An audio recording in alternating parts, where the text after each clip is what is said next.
Good afternoon, everyone. I'm Anna. I'm the young therapist, and I've only had a few videos out of my vlog so far, but I've been really enjoying the process. Thanks for those of you that are following me, and yeah, I really appreciate you spending the time watching my videos, but also hopefully you will get something out of them. That's the whole point.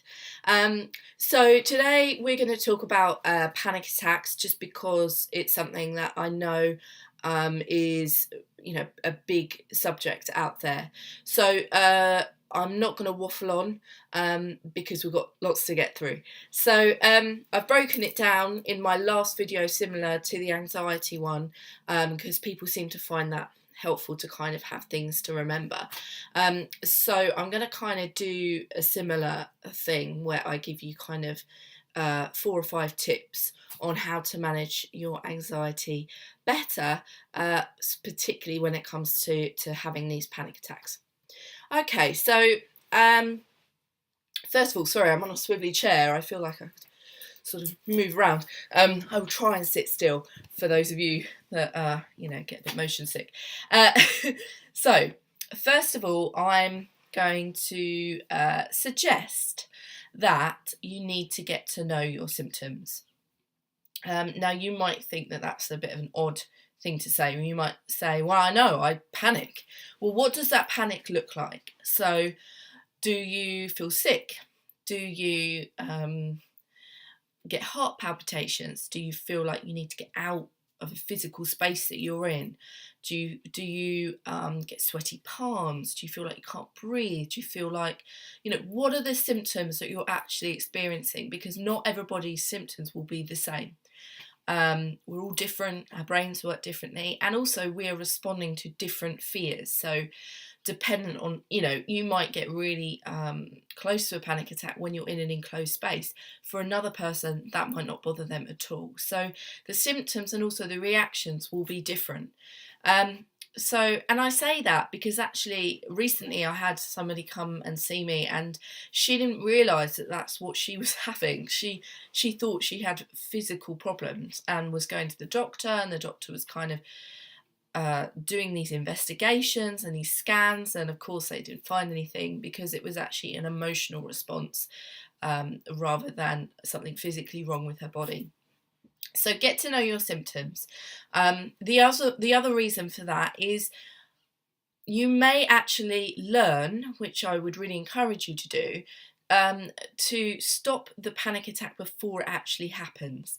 So if you recognise sort of pre-symptoms, so whether that might be, oh, I'm noticing I feel really on edge today, or I keep obsessing over a certain thought that's going around in my head, or I'm feeling paranoid, or those sorts of sort of behaviours and ways of thinking, they may be your triggers to then start panicking more and more and more, because a panic attack is like it's like a huge build up of energy, and then the adrenaline kicks in, and it feels massively overwhelming and very scary.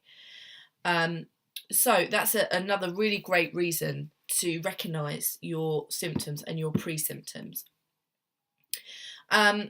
Number 2, I said this with the anxiety, and again, it might be a really obvious one, but just remind yourself that it will be okay, that you're not dying, that you're having a panic attack. Another good way to remind yourself, and to actually say it out loud, or get someone else to say it out loud to you in a non kind of condescending way, is that your brain is tricking you. Your brain is believing that you're in danger and you're not. So it's a case of really telling yourself, hang on a minute, no, my brain is tricking me, I'm not going to die, I'm not in danger. Get yourself to a safe environment, get yourself, if you can, home or somewhere that feels a bit more enclosed, so you've actually even got a physical space, unless your panic attack is to do with claustrophobia. That's not a good idea. You need the exact opposite. But get yourself somewhere safe, and hopefully things will start to come down. Sorry, I'm a bit coldy at the moment, so if I'm sniffling, that is why. And also I want to teach you just a really quick exercise that can really help before you kind of get to that really big stage of panic, or even during that. It can help during. It is more difficult when you're kind of in the throes of severe panic, and that is called the 5 things. So it's all to do with your senses, because we want to get you out of your emotional part of your brain to your thinking and kind of sensing part of your brain. So I do this because there are 5 things, and it helps me remember. So what I would like you to do is I would like you to think of 5 things that you can see. So for me right now, I would say I can see a mirror, I can see a picture with words on it, I can see a bear, I can see a guitar case, and I can see, which you can't see, a pen. Then I would like you to think of 4 things you can touch. So I can touch my face, I can touch my desk, which is in front of me, I can touch my necklace, and I can touch my pencil case. It's very nice. I want you to think of 3 things you can hear. I can hear an aeroplane, I can hear a clock, this is a good one, I can hear some birds. 2 things that you can smell. So this one's a bit more tricky for me today because I've got a cold.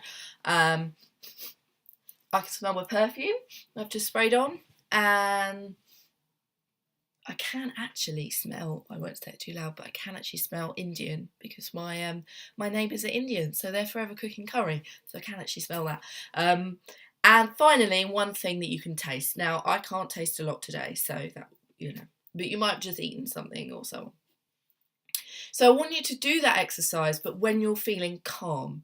So I don't want you, because it takes a while, as you could see, it kind of took my brain a little while to kind of think of those senses. But yeah, do it when you're calm, and then when you panic, it will be kind of an automatic response to kind of go, oh, what will help? 5 things, and bring yourself back into your kind of, as I say, not your emotional part of your brain. Right, number 4, I would say get help. I don't necessarily mean in the moment, although that is helpful if there's somebody there who gets it. What I would say is actually there are probably good underlying reasons as to why you're having panic attacks. I can't answer that for you right now, because you're not my client, I can't see you, I can't assess you, I can't kind of talk through what's been going on for you. But a therapist can. And so I would really suggest CBT is really good for panic attacks. So source out, but also if it's something that is deeper, so it may be that you started having them when your parents got divorced, or when you think about an ex-boyfriend, or when there might be a specific thing that's really triggered your sense of panic and anxiety. So I would say that actually just go with what's best for you. CBT is great, I love it, but sometimes it can be a sticky plaster for what really needs to be dealt with inside. So yeah, go and get some help. There's no shame in it, and hopefully that therapist will be able to really help you in your journey in overcoming them. You can overcome panic attacks. They are horrible. I've experienced them myself, and they're very, very frightening, and they're very real. So if people say to you, oh, you're just making it up, or you're getting too stressed, actually the symptoms are very, very real.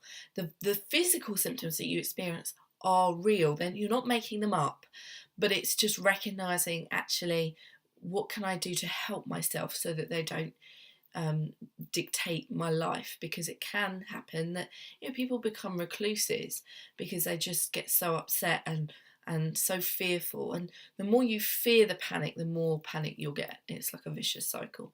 So that's why it's really good to get some help. Anyway, that's all for today. I hope that that's been helpful.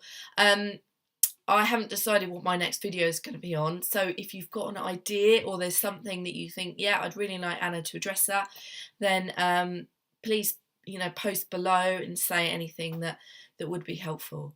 I haven't got any bloopers, I'm afraid, today. I'm just clearly not funny on a Monday.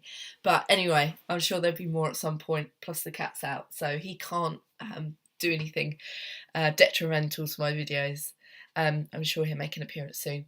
Anyway, have a great Monday, and I'm off to work now, so I will see you guys next week sometime. Okay, I've been the Young Therapist, and I hope you found this video really helpful. Alright, take care guys. Bye.